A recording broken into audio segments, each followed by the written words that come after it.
Hello everyone, I'm Abhishek from Minerva and welcome to the class. Today we are having a very interesting topic, that's the simple effects of refraction.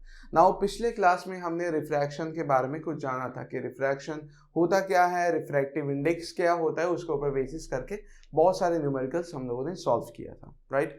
Now in today's class what's the topic that a stick appears bent and short when it is obliquely immersed in water. Suppose you are having a container of water that is filled of water. Now what we'll do, we'll just immerse a stick over there. Now there is a stick which I'm just immersing in that of liquid, right? So what will happen?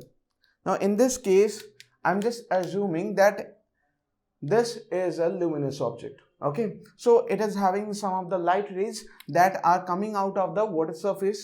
So if the light rays are coming out of the water surface, so how they will come out? Because we know this is a denser medium, this is optically denser medium, you can say, and this is optically rarer medium, right? We know that clearly. Now if the light ray is coming out of the water surface, then what will happen? That it will bend away from the normal, right? Because when the light ray is coming from the denser medium towards the rarer medium, the light ray after the refraction just move away from the normal like that, right? Suppose we are just assuming that there are two light rays that they are moving like that, and at this point also the refraction will happen and they will just move like that. Now if you see with respect to that, suppose this is your eye. Okay, I'm not able to draw the diagram of an eye clearly, but we can assume that. Suppose this is your eye, that means you are just watching that. Then your eye will not able to see the refraction, how the refraction happens. Then what will do, that it will assume a clear straight line path. That means it will appears over here. That means you will see that the actual length of the rod that is immersed in that of liquid, you will not able to see that. Due to the refraction, your eye will able to see, just your eye will able to follow the straight line in this case. Now in this case the refraction happens, that we know, right? So your eye will just able to follow the straight line. In this way, if it follows the straight line, then what can I see? That the apparent depth of the immersed rod will appears over here. So in this case, why this happens? Because of the refraction. The refraction happens from the denser medium towards the rarer medium. So the light ray is actually bent, but your eye is not able to follow that path. हमारी आंख वो path actually follow नहीं कर पाती. अगर वो straight line follow करती है तो जो एक्चुअल डेप्थ यहाँ पर है वो थोड़ा ऊपर दिखाता है. सिर्फ इसमें नहीं है, अगर मान लेते हैं कि हम एक कॉइन को भी अगर ऐसे पानी के अंदर रखते हैं, मान लेते हैं कि यहाँ पर ये पूरा पानी से फिल किया हुआ है and you are just placing a coin over here. Okay, you are just placing a coin over here, then what will happen? Suppose we are just assuming that in that case it's a luminous object and some light rays are coming out of this object. Then what will happen? अगर light rays ऐसे आता है, then it is coming from the denser medium towards the rarer medium, so the refraction will must be happen. So in this case, if the refraction happen, then it will move away from the normal. Suppose we are assuming that there are two light rays that are coming out from that object, then obviously in this case also the refraction will happen and it will move away from the normal. Then what can I say? If you just see from here, then you are just able to see that the coin is appearing at this position. That means at this position you are just able to see the coin. So the actual depth of the coin was like that, but due to the refraction you are just able to see the coin at this particular height. We'll definitely discuss the apparent depth and real depth concept. There are some of the numericals are also being asked from this concept, but before that, let's finish this topic at first. Now in this case, what we have seen, in the first case, we have just immersed a rod or an object in that of water. Then due to the refraction, it appears at some height upper of the position. The actual position was at that. इसका जो original position था वो यहाँ पे था, but due to the refraction इसको हमने थोड़ा ऊपर देखने को मिला. यहाँ पर कॉइन के केस में भी सेम था. कॉइन हमने एकदम नीचे प्लेस किया था. यहाँ से जो रिफ्रैक्शन होने के बाद जो लाइट रेज आपके आंखों तक पहुंचा, आप हमारा क्या कि पूरा जो रिफ्रैक्शन वो फॉलो नहीं कर पाता है, सिर्फ वो स्ट्रेट लाइन में फॉलो कर पाता है. कि लाइट रेज को अगर हम स्ट्रेट लाइन में देखें तो यहाँ पर उसका जो एपरेंट पोजीशन है वो हमें दिखता है, राइट. तो इस तरीके से क्या होता है कि आप रिफ्रैक्शन के थ्रू जो उसका एक्चुअल डेप्थ होता है वो देख नहीं पाते. You are just watching that object at a particular height which is not at actual depth, it is at an apparent depth, right. Because in this case the refractive index of these two medium are different. If the refractive index of both the mediums were same, these things will not happen. अगर दोनों medium का refractive index same होता तो ये चीज नहीं होता. जैसे कि एयर का रिफ्रैक्टिव इंडेक्स होता है 1, हम लोग एज्यूम कर लेते हैं एयर का रिफ्रैक्टिव इंडेक्स 1 है, पर वाटर का रिफ्रैक्टिव इंडेक्स हम लोग लेते हैं 4/3 और 1.33. दोनों का रिफ्रैक्टिव इंडेक्स में इतना सारा डिफरेंस है, तो फिर लाइट रे बेंट होगा, राइट. तो उसका जो एक्चुअल पोजीशन है वो हम लोगों को देखने को नहीं मिलेगा. Will see the different position, that is known as the apparent position. In this case you can see this is the apparent position of the object. Even this position is also the apparent position of the object, right. In both of the cases we can conclude that. Now we are just moving for the case of rectangular glass slab. Rectangular glass slab में हम लोग देखेंगे कि वहां पे अगर light रे का रिफ्रैक्शन होता है, then after the refraction what's the conclusion we are getting from that. Now we are just starting the concept that is of rectangular glass slab. Now for the case of rectangular glass slab, what happens? This is your rectangular glass slab. This is your A, B, C and D. Now in this case what will happen, that the incident ray, suppose we are assuming that there some luminous object is placed and from that our light ray is coming through that of rectangular glass slab. Then what will happen? This is an optically rarer medium. We know that this is an optically rarer medium, but this is optically denser medium, right. In that case the light ray थोड़ा इस तरफ करते हैं, the light ray is coming to the surface like that, right.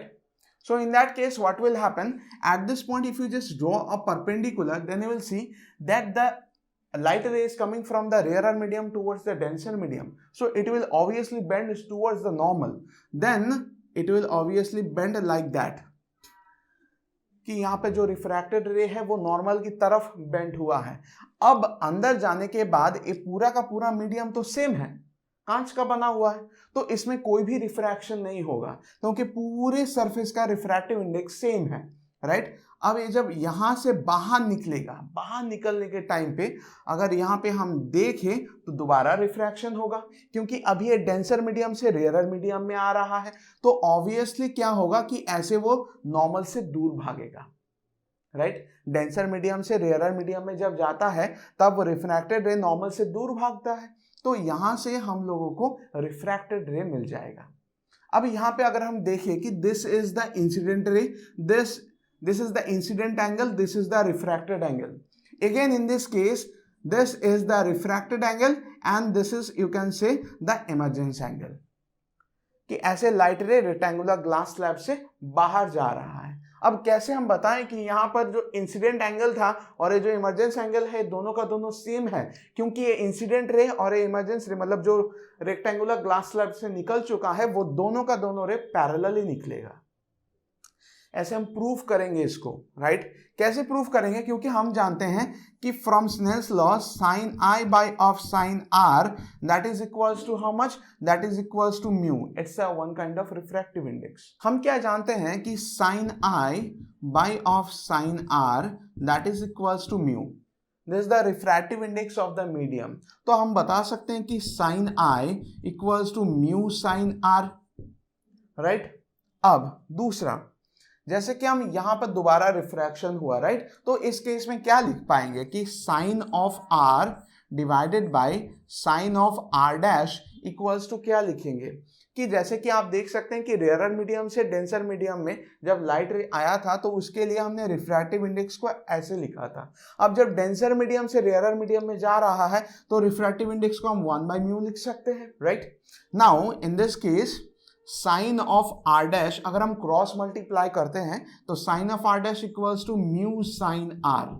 Suppose this is your equation number 1 and this is your equation number 2. Just compare these two equations. Then what you will get? अगर आप दोनों equation को compare करते हैं तो देखिएगा कि sine of i and sine of r dash ये दोनों का दोनों सेम आ रहा है क्योंकि इनका राइट हैंड साइड तो सेम है। तो यहां से हम बता सकते हैं comparing 1 and 2, what can I say? That sine of I equals to sine of r dash, right?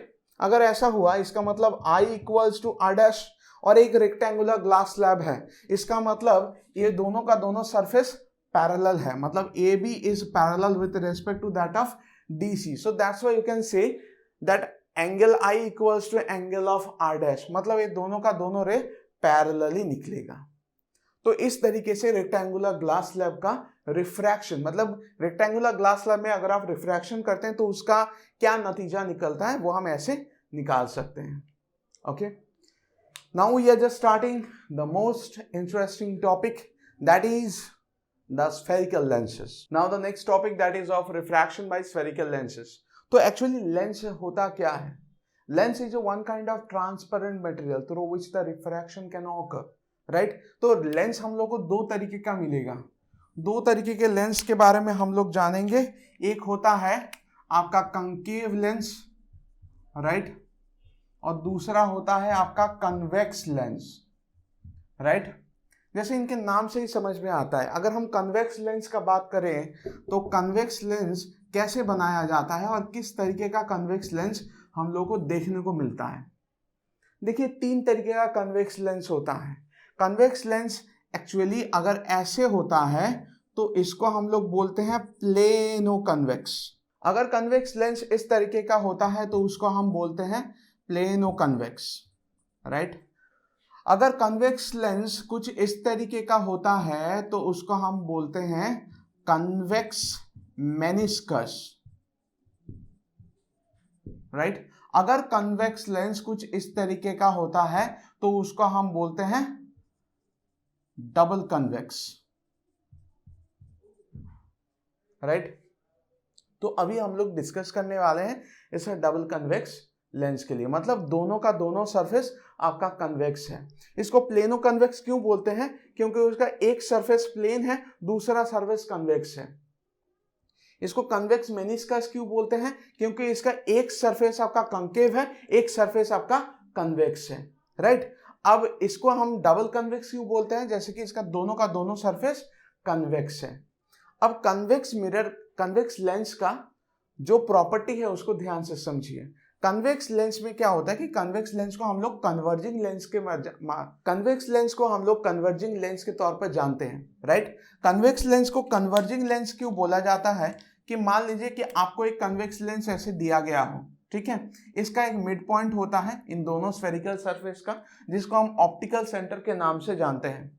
और एक बात बता दें कि ये दोनों का दोनों सरफेस का जरूर कोई ना कोई सेंटर होगा, जैसे कि हम मिरर के केसेस में पढ़े थे कि हर एक स्फेरिकल सरफेस का कुछ ना कुछ सेंटर होता है। तो इन दोनों सरफेस का दो सेंटर आपको मिलेगा, इसमें आपको दो सेंटर ऑफ कर्वेचर, दो फोकस आपको मिलेगा, ठीक है, जिसके ऊपर बेस करके आप रिफ्रैक्शन को थ्रू इमेज फॉर्म करेंगे। अब कन्वेक्स लेंस को हम लोग कन्वर्जिंग लेंस इसीलिए बोलते हैं कि अगर इसका प्रिंसिपल एक्सिस ड्रॉ करने के बाद ऐसा देखिए कि इसमें पैरेलल लाइट रेज आ रहा है। अब अगर पैरेलल लाइट रेज आ रहा है तो जरूर रिफ्रैक्शन होगा। रिफ्रैक्शन होने के बाद एक पॉइंट पे जाके मीट करता है, राइट। रिफ्रैक्शन होने के बाद एक पॉइंट पे जाके मीट करता है, वो है फोकस।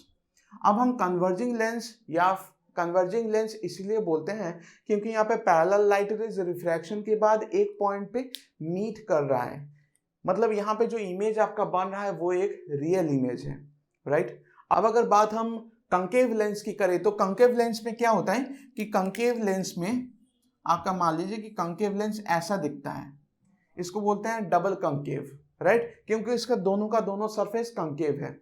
अब इसमें अगर हम प्रिंसिपल एक्सिस ड्रॉ करें और ये आपका ऑप्टिकल सेंटर, तो इसमें अगर पैरेलल लाइट रेज आता है तो इसमें भी आपका रिफ्रैक्शन होगा, राइट। इस डबल कंकेव लेंस में अगर आपका पैरेलल लाइट रेज आता है तो जरूर रिफ्रैक्शन होगा। रिफ्रैक्शन के बाद क्या होगा कि लाइट रेज ऐसे करके निकल जाएगा, राइट। रिफ्रैक्शन के बाद लाइट रेज ऐसे करके निकल जाएगा। पर अगर इनको हम लोग देखें तो ये लोग, मतलब ये जो लाइट रेज है, लाइट रेज पीछे की तरफ एक पॉइंट पे आके मीट करते हैं, that means they appears to meet at some point, right. These parallel light rays, when they are incidenting on the surface of this concave lens, that is a double concave lens, they just diverge with respect to each other. But if we just extend them in the behind portion of that, then they appears to meet at some point, and that is the focus of that lens, right? इसको हम focus के नाम से जानेंगे। इसमें दो तरीके का फोकस होता है, एक को प्रिंसिपल फोकस, दूसरे को सेकेंडरी फोकस बोला जाता है। एक को हम F1 के नाम से जानेंगे, दूसरे को F2 के नाम से जानेंगे, इसके बाद हम बताएंगे। पर उससे पहले जान लीजिए कि इस डबल कंकेव लेंस को हम, तो इसीलिए हम इस लेंस को डाइवर्जिंग लेंस बोलते हैं और इसको हम लोग कन्वर्जिंग लेंस बोलते हैं, राइट। तो हम लोग जो डबल कंकेव लेंस है उसको हम लोग बाई कंकेव के नाम से भी जानते हैं, और यहाँ पर जो डबल कन्वेक्स लेंस है इसको हम लोग बाई कन्वेक्स लेंस के तौर पे भी जानते हैं, राइट। अब इन दोनों लेंस के बारे में थोड़ा सा और चीजें हम बता देते हैं। जैसे कि हम मिरर में क्या पढ़े थे कि कंकेव मिरर को हम लोग कन्वर्जिंग मिरर बोलेंगे और कन्वेक्स मिरर को हम लोग डाइवर्जिंग मिरर बोलेंगे because of their properties. But यहाँ पे क्या है कि आप यहाँ पे इस कन्वर्जिंग लेंस को कन्वेक्स लेंस के नाम से जानेंगे और इस डाइवर्जिंग लेंस को आप कंकेव लेंस के नाम से जानेंगे। अब हम लोग देखेंगे कि कितने तरीके के कंकेव लेंस होते हैं। कंकेव लेंस का भी 3 तरीके के कंकेव लेंस हम लोग को देखने को मिलेगा। एक तो आपने जान लिया कि इसको बाई कंकेव बोला जाता है, और एक है कि इसको आप प्लेनो कंकेव बोल सकते हैं, प्लेनो कंकेव के नाम से जानते हैं, और एक है बिल्कुल ऐसी तरीके का जिसको हम लोग कंकेव मेनिस्कस के नाम से जानते हैं, ठीक है। डिफरेंट टाइप के कंकेव लेंस होते हैं, इनका अलग अलग नाम है। अब हम जानेंगे इनके कुछ प्रॉपर्टीज के बारे में। जैसे कि मान लीजिए कि ये अगर आपका कन्वेक्स लेंस है, इसका ये मिड पॉइंट जिसको बोलते हैं ऑप्टिकल सेंटर, इसके थ्रू आप जो भी लाइन पास करेंगे वो आपका प्रिंसिपल एक्सिस बन जाएगा। अब इसमें प्रिंसिपल एक्सिस अगर हम नाम दे रहे हैं तो इस ऑप्टिकल सेंटर के थ्रू जो भी रे आप पास करेंगे वो बिना डिफ्लेक्शन के चला जाएगा, ऐसे सीधा निकल जाएगा, उसका कोई रिफ्रैक्शन नहीं होगा। ऐसे भी अगर हम पास करें तो उसका कोई भी रिफ्रैक्शन नहीं होगा। ये सिर्फ कन्वेक्स लेंस के लिए नहीं है। अगर हम बात करें यहाँ पर कंकेव लेंस की, कंकेव लेंस का भी यहाँ पर एक मिड पॉइंट होगा जिसको हम ऑप्टिकल सेंटर के नाम से जानते हैं, और ये रहा प्रिंसिपल एक्सिस। इसका भी अगर आप देखें तो ऐसे अगर कोई भी एक रे ऑप्टिकल सेंटर के थ्रू जाता है तो वो विदाउट डेविएशन जाता है, उसका कोई भी रिफ्रैक्शन नहीं होता। ऐसे भी अगर आप पास करो तो उसका कोई भी रिफ्रैक्शन नहीं होगा, ठीक। अब इसके बाद जानते हैं कि पैरेलल लाइट रेज आएगा तो कैसे वो फोकस बनता है, किस तरफ प्रिंसिपल फोकस होगा, किस तरफ सेकेंडरी फोकस होगा, वो सबका कंसेप्ट क्लियर कर ले। अब हम बात करते हैं दोनों लेंस की, जहां पर हम पैरेलल लाइट रेज को देखेंगे। कि पहले अगर हम लेते हैं कि हमारा बाइकन्वेक्स लेंस है, तो इस बाइकन्वेक्स लेंस का ये आपका सेंटर, इसके थ्रू जो लाइन आप पास करेंगे that will be the principal axis. Now इसके ऊपर मान लीजिए कि ऐसे पैरेलल लाइट रेज आ रहा है, ठीक है, ऐसे पैरेलल लाइट रेज आ रहा है, तो आफ्टर द रिफ्रैक्शन यहाँ पर रिफ्रैक्शन होगा। रिफ्रैक्शन के बाद एक पॉइंट पे आके वो लोग मीट करेंगे and that will be the focus. इस फोकस को हम लोग सेकेंडरी फोकस F2 के नाम से जानेंगे, राइट। वैसे ही इसका जैसे कि एक बाइकंकेव लेंस है, it's a biconcave lens, right, and it's your biconvex lens, right। Biconcave lens में देखते हैं कि ये आपका ऑप्टिकल सेंटर, इसके थ्रू आप जो लाइन पास करोगे that will be the principal axis. अब इसमें अगर पैरेलल लाइट रेज आता है तो पैरेलल लाइट रेज आने के बाद क्या होगा कि इसका रिफ्रैक्शन होगा, रिफ्रैक्शन के बाद ये लोग डाइवर्ज होके निकलेगा, ऐसे डाइवर्ज होके निकल जाएगा, राइट। अब इसको अगर पीछे से आप एक्सटेंड करो तो कोई एक पॉइंट पे आके मीट करता है, and that is known as the secondary focus of that. This is the secondary focus of the biconcave lens and this is the secondary focus of biconvex lens. पहले तो हम सेकेंडरी फोकस बता दिए, अब बताते हैं प्रिंसिपल फोकस के बारे में.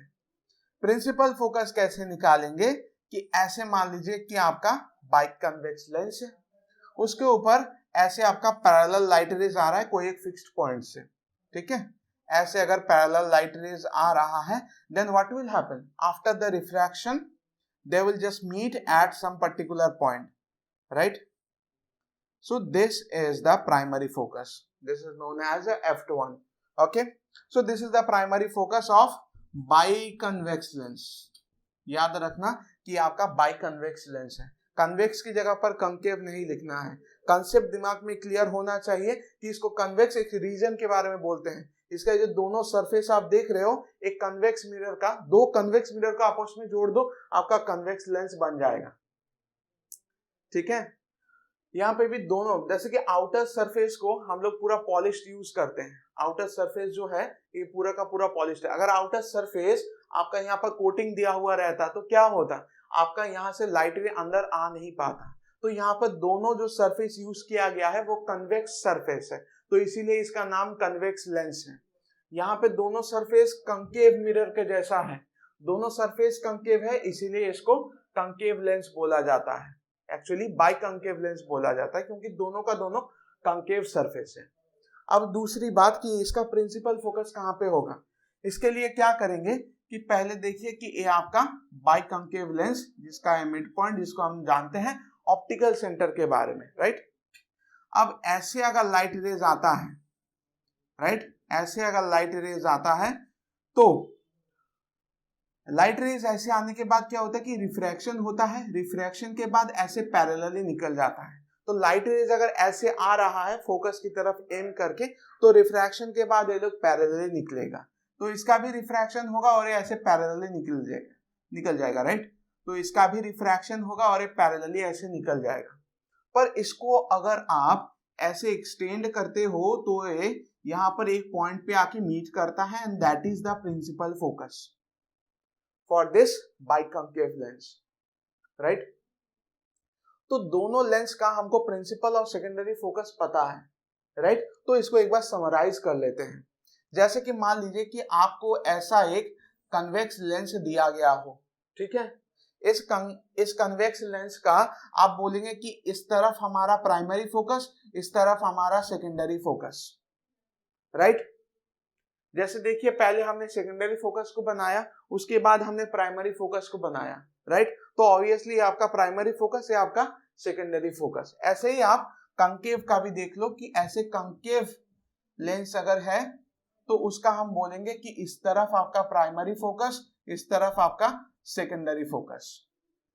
ध्यान रहे इस बात का कि ऐसा नहीं होना चाहिए कि सर दोनों का हम सेम लिख दिए हैं, F1 के जगह पर F2, F2 के जगह पर F1, ऐसा नहीं होना चाहिए. प्राइमरी फोकस अपनी जगह पर, सेकेंडरी फोकस अपनी जगह पर, दोनों के बीच में उतना कुछ फर्क है नहीं, पर these are the rules for this lens.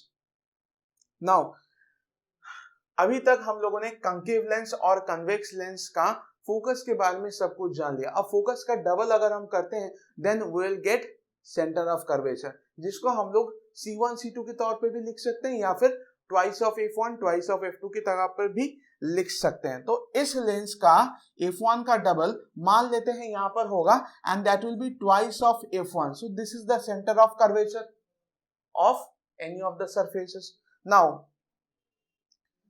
F2 यहां पर फोकल लेंथ है, जो कि एक्चुअली इसको हम सेकेंडरी फोकस के नाम से भी जानते हैं. इसका डबल करेंगे तो आपको यहां पर ट्वाइस ऑफ फोकस मिलेगा, and this is the centre of curvature for this surface, right. Now इसके सेंटर ऑफ कर्वेचर के बारे में जानते हैं कि इसको अगर थोड़ा सा एक्सटेंड करें दोनों तरफ, तो इस F1 का डबल कितना होगा, यहां पर मान लेते हैं कि ये 2F1 होगा. तो ऑब्वियसली ये सेंटर ऑफ कर्वेचर है. कौन से सरफेस का, इस वाले सरफेस का सेंटर ऑफ कर्वेचर है 2F1. वैसे ही इस वाले सरफेस का सेंटर ऑफ कर्वेचर कितना होगा, that is of 2f2, right. अब इन दोनों सरफेस का हम लोग सेंटर ऑफ कर्वेचर के बारे में जान लेंगे कि इस लाइन को थोड़ा सा अगर हम एक्सटेंड करें तो f1 का डबल कितना होगा, that will be of twice of f1। तो twice of f1 actually centre of curvature होता है इस सरफेस का।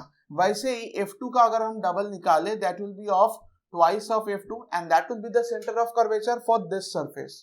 ऐसे ही अगर हम कंकेव लेंस में करते हैं तो कंकेव लेंस में भी हम लोग मान लेते हैं कि यहाँ पर हम लोग को सेंटर ऑफ कर्वेचर मिलेगा, that is of twice of f2 for this surface and suppose this is the point that is of 2f1, that is the centre of curvature for this surface. So ऐसे हम लोग दोनों focus और दोनों centre of curvature हर एक lens के लिए draw कर सकते हैं। This is for your convex lens and this is for your concave lens, right. Now we'll just proceed for the ray diagram technique, some of the principles that you have to keep in your mind to draw the ray diagrams. Now we are having the next topic, that is a law of image formation by spherical lenses, right? तो इसमें हम first property दोनों lenses के लिए देखेंगे। अगर हम एक बाइकन्वेक्स लेंस ड्रॉ करते हैं जिसका ये मान लेते हैं कि ये ऑप्टिकल सेंटर है, इस तरफ आपका f1, इस तरफ आपका f2, राइट, इस तरफ आपका 2f1 और इस तरफ आपका 2f2, राइट। तो इसमें पहला प्रिंसिपल है, बोला जाता है if a light ray is coming parallel to that of principal axis then it will obviously move towards the focus. That means अगर कोई लाइट रे आपका प्रिंसिपल एक्सिस के पैरेलल आ रहा है, then after the refraction it will meet at the focus. Then the reverse rule also true for this case. That means अगर ये आपका एक बाइकन्वेक्स लेंस है जिसका एक ऑप्टिकल सेंटर है, तो हम बता सकते हैं this is your f1 2f1 and this is your f2 and this is your 2f2, right. तो इसमें दूसरा रूल भी पॉसिबल है। ऐसे मान लेते हैं कि अगर कोई लाइट रे फोकस के थ्रू एंट्री लेता है तो उसका रिफ्रैक्शन होने के बाद वो ऐसे पैरेलली निकलेगा, राइट। कोई लाइट रे अगर फोकस के थ्रू इंसिडेंट होता है रिफ्रैक्ट सरफेस के ऊपर, तो after the refraction it will move parallelly, right. So these are the two rules for the case of biconvex lens. और एक रूल आता है कन्वेक्स लेंस के लिए जो आप ऑलरेडी जानते हो कि बाइकन्वेक्स लेंस का ये आपका ऑप्टिकल सेंटर, तो इसके थ्रू आप कोई भी लाइट रे पास करो, इसका कोई भी डेविएशन नहीं होगा, मतलब इसका कोई भी रिफ्रैक्शन नहीं होगा, right. Now just discuss for the case of biconcave lens. Now अगर हम अभी कंकेव लेंस के बारे में बात करते हैं तो कंकेव लेंस में पहला रूल क्या आता है कि ये आपका एक बाइकंकेव लेंस, राइट, जो इसमें आपका ऑप्टिकल सेंटर है, राइट। इसके थ्रू आप कोई भी लाइन पास करो वो आपका प्रिंसिपल एक्सिस बनेगा, जहां पर इधर आपका f1 2f1, इधर आपका f2 and that's your 2f2, ठीक। अगर कोई भी लाइट रे ऐसे आता है तो रिफ्रैक्शन के बाद क्या होगा कि रिफ्रैक्शन के बाद वो ऐसे डाइवर्ज हो जाएगा, पर उसको अगर आप पीछे से एक्सटेंड करो तो वो फोकस पे जाके मीट करता है। That means the light ray appears to meet on the focus, right. Now the second case, अगर हम दोबारा इसी लेंस को ड्रॉ करें जिसका यहाँ पर ऑप्टिकल सेंटर, ये आपका focus, that's twice of focus, that यहाँ पर आपका f2 and that's your 2f2, right. अगर कोई लाइट रे ऐसा चाहता है कि हम डायरेक्टली f1 पे जाके मीट करेंगे तो वो ऐसे आता है, पर उसका रिफ्रैक्शन होता है, रिफ्रैक्शन होने के बाद वो ऐसे पैरेलली निकल जाता है, पर उसको अगर आप एक्सटेंड करो तो वो फोकस पे जाके ही मीट करता है। तो ये दोनों रूल काफी ज्यादा इंपॉर्टेंट है to draw the ray diagrams for the case of concave lens, right. And the third rule that is same for both of the lenses, that is if we pass any of the ray through that of the optical center it will not cause any kind of refraction, मतलब इसका कोई भी refraction नहीं होगा, वो ऐसे सीधा निकल जाएगा, right। Now we will draw the ray diagrams for the case of convex lens. Now the next topic is that we are just going to form the ray diagrams for the convex lens, right। So the first case, that is we are just placing this is a double concave or sorry. So we are just going to start a new topic, that is a refraction through convex lens, right? In this case, we are just going to draw the ray diagrams. So let's start it. And this is your biconvex lens. So this is the optical center of that. Through that, we'll just pass a line. This is your F1. This is your twice of F1. This is your F2, and this is your twice of F2, right?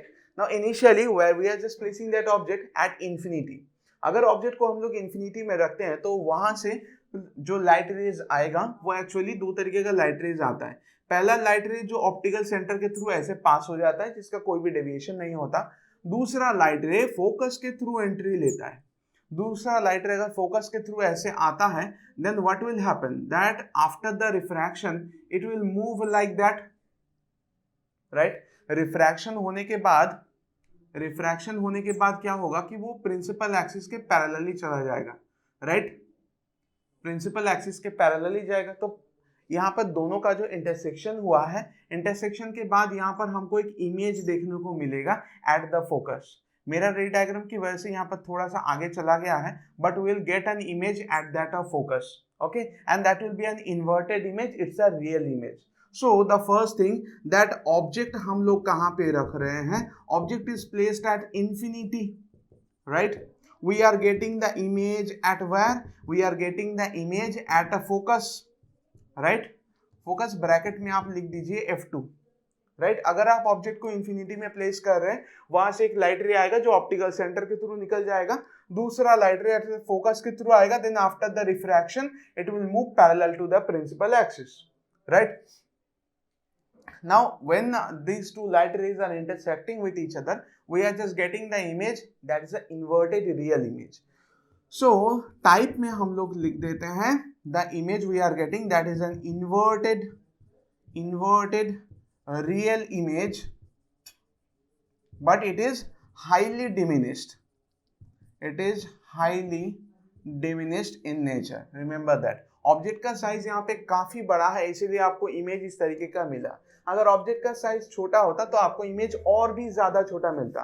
So that in this case the type of image that we are getting that is highly diminished, right? Now we are just placing the object in the next case beyond of this twice of f1, right? So let's see. So this is your biconvex lens. This is the optical center. This is your f1, that's your 2f1. This is your f2 and that's your 2f2, right? So in the next case, where we are placing that object, we are placing that object beyond of 2f1, right? So a parallel ray will obviously incident on the refracting surface, right? तो अगर एक parallel रे इस surface के ऊपर मतलब convex lens के surface के ऊपर आता है, then after the refraction it will move through that of focus, right? We know that. देन दूसरा लाइट रे क्या होता है कि दूसरा लाइट रे आपका ऑप्टिकल सेंटर के थ्रू ऐसे पास हो जाता है. दूसरा लाइट रे ऑप्टिकल सेंटर के थ्रू ऐसे पास हो जाता है. इसका रिफ्रैक्शन होता है, मतलब रिफ्रैक्शन होने के बाद भी ये सीधा रहता है, मतलब इसका कोई डेविएशन नहीं होता with respect to its original position. तो हम लोग को जो इमेज मिलता है that's a small size image आपको मिलता है फोकस और वो सेंटर ऑफ कर्वेचर के बीच में. देखिए मिरर के साथ कुछ ना कुछ सिमिलरिटी है.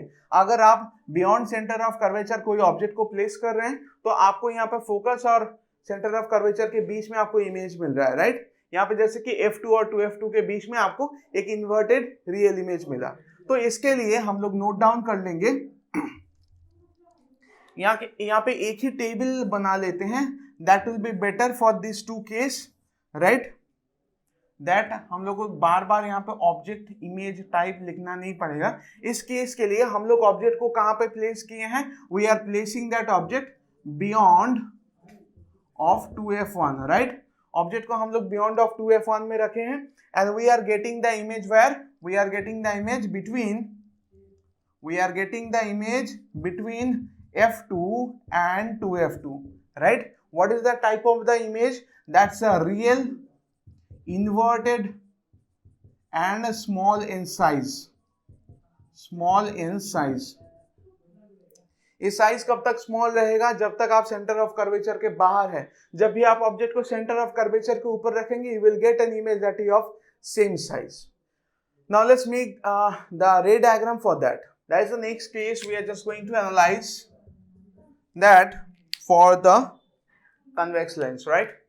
सो this is your convex lens. तो इसका हम मान लेते हैं कि यहाँ पर ऑप्टिकल सेंटर है, इधर आपका F1 and that's your 2F1, this is your F2 and that's your 2F2, right? So इस केस में हम क्या करेंगे, we are just placing that object on this 2F1।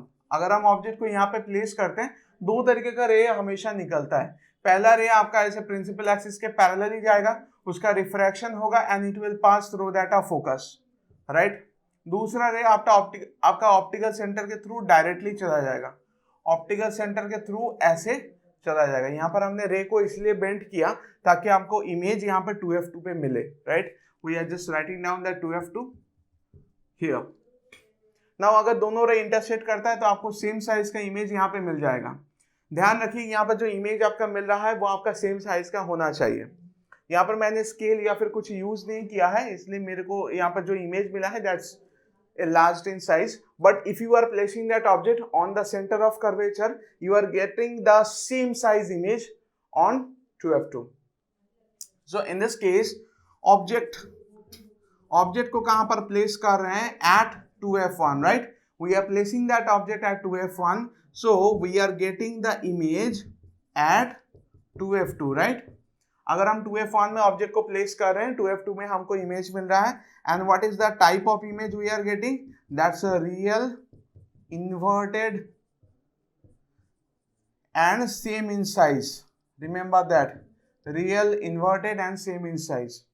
इसके बाद आगे बढ़ते हैं, मतलब ऑब्जेक्ट को लेकर आगे बढ़ते हैं, right.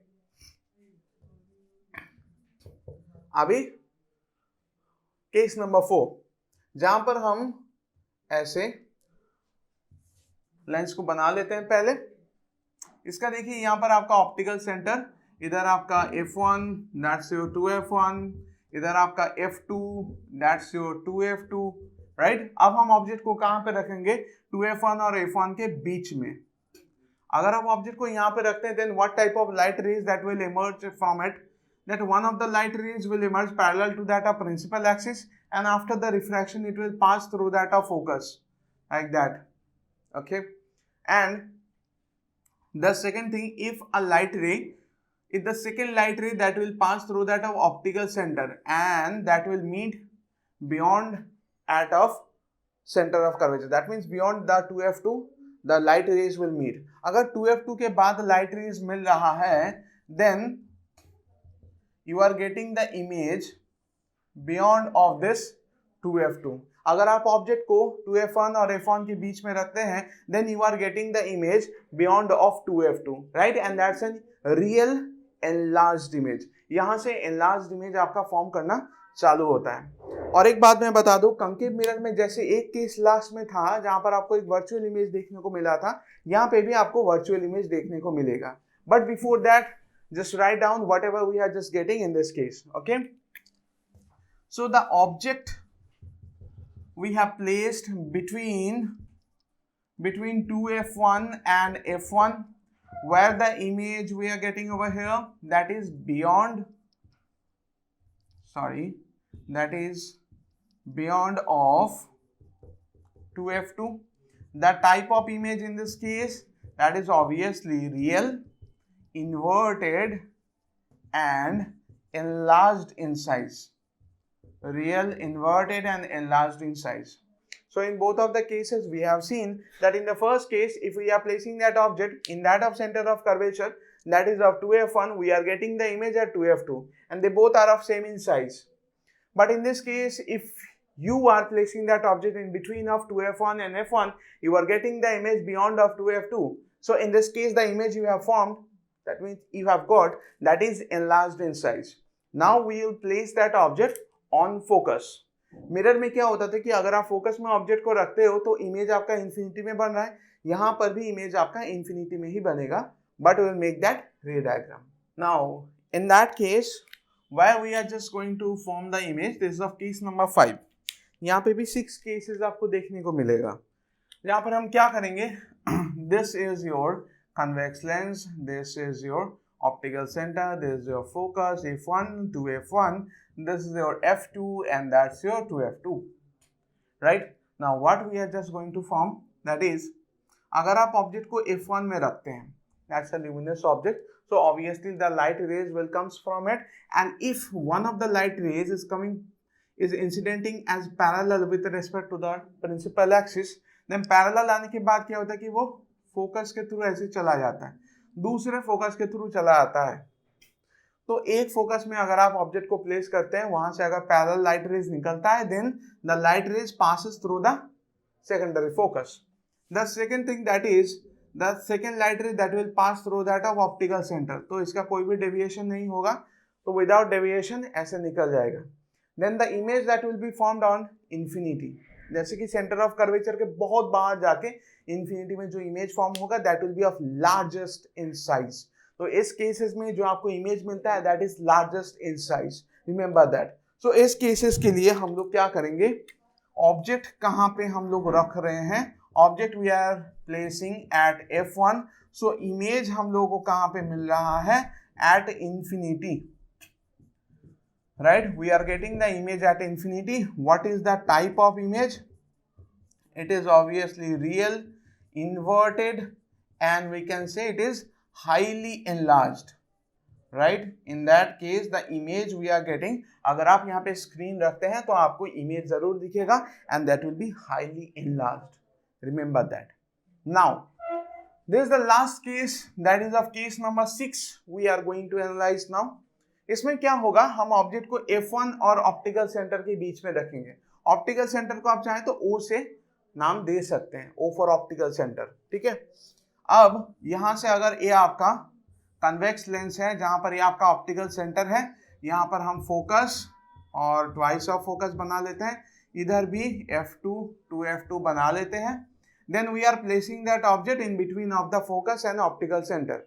Then what will happen, that happens every time कि अगर एक पैरेलल रे ऐसे आता है तो वो क्या होता है कि उसका रिफ्रैक्शन होने के बाद वो फोकस के थ्रू ऐसे निकल जाता है, राइट। दूसरा लाइट रे क्या होता है कि ऐसे ऑप्टिकल सेंटर के थ्रू ऐसे निकल जाते हैं। इन दोनों को अगर आप पीछे ज्वाइन करते हो, then an image is formed and that is virtual in nature. तो इमेज आपका कहाँ पे बन रहा है, image is forming behind of 2F1, मतलब 2F1 के बाहर बन रहा है। तो इसके लिए जो चीजें लिखना जरूरी है, दैट इज ऑब्जेक्ट को आप कहाँ पे प्लेस कर रहे हो, we are placing that object between F1 and O. F1 is the focus and O is the optical center, and in this case we are getting the image,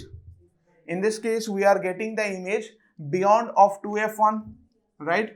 We are getting the image beyond the 2F1, but in this case the type of image you are getting, that is not a real image because the image is erected, as you can see. So the type of image, type में हम लोग क्या लिखेंगे, इन this case this is the special case. अगर sign convention इसके बारे में हम लोग लिखेंगे तो इस केसेस के लिए स्पेशली दूसरे तरीके का साइन कन्वेंशन बनेगा, राइट? क्योंकि बाकी सारे केसेस में क्या होता था कि आप लेफ्ट साइड में अपना ऑब्जेक्ट रख रहे हो and you are getting the image in the right hand side, but इस केस में क्या हो रहा है कि आप ऑब्जेक्ट को भी राइट हैंड साइड में रख रहे हो, but you are getting an image that is a virtual image and it is erected. So the type of image you are getting, that is a virtual image. You can see that is a virtually erected and it is enlarged in size. It is enlarged in size. इसका size object के size से obviously बड़ा होगा, but it will not be highly enlarged. But highly enlarged के सिर्फ हम लोग को एक ही जगह पे मिलता है if you are placing that object on focus, right? तो इस तरीके से सारा का सारा केसेस हम लोग एनालाइज कर सकते हैं for the case of convex lens, right? Now we are just finishing the class at this point of time. Now if you have any of the doubts, then do inform us. Now till that time, study well. Thank you so much.